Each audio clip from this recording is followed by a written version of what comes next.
ए ठाकुरे आज मो मन भल नाई मते भारी कष्ट होइछि। बापा कहउचंती मते काले हम गाँ स्कूल ले पढ़ेबेनी मते नहीं बाहर पढ़ेबे।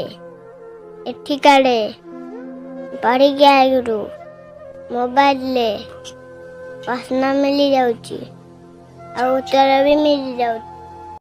हाँ रे माँ एटी पाठ आउ पाठ है नहीं बाट मारणा हो जाइछि। आज बदली जाइछि समय आ बदली जाइछि मनुष्यर मानसिकता। एटी परीक्षा आगरू प्रश्न और उत्तर सोशल मीडिया रे घुरी बुलुछि। एटी पाठ पाई आ कष्ट करने को पड़िबनी। अनिद्रा होई पाठ पढ़ा को पड़िबनी। मुंड को ओजन करी ठाकुर को डाकिबा को पड़िबनी। कहीं ना एबे यूट्यूब खोलिले प्रश्न और उत्तर अति सहज रे मिल जाउछि। सबु बापा माँ माने चाहते कि तांकर पिला पाठ पढ़ी भल मनीषटे हेउ शिक्षित हेउ।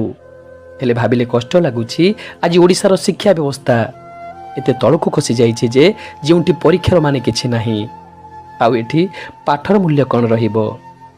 सरकार एवं सरकारी स्कूल प्रति आम मनरे यथेष्ट सम्मान थिला।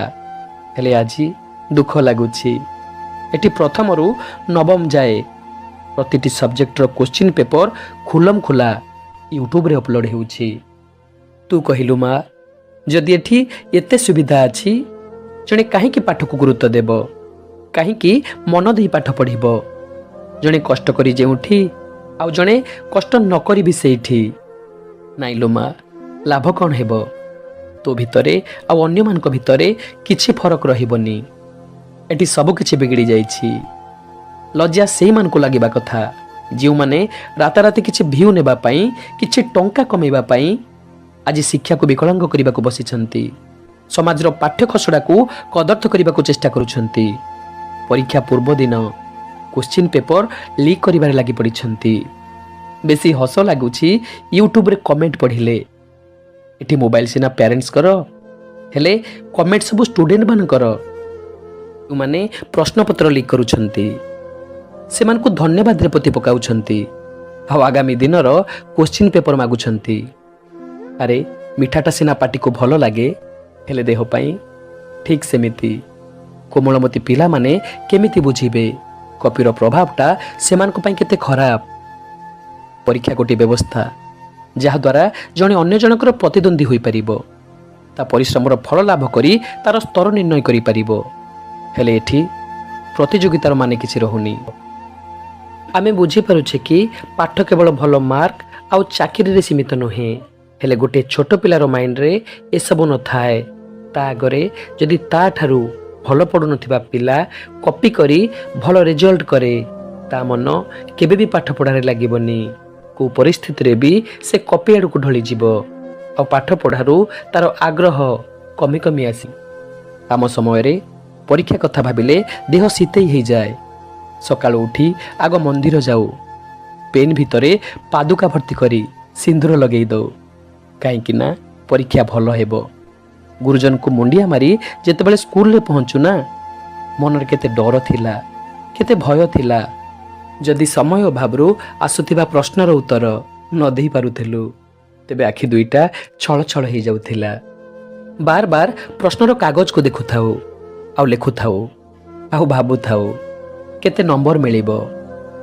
आउ जेबे परीक्षार फल बाहरिबार समय पाखे जाए मनरे भय आउ आग्रह दीटा जाक चकर काटु थाए।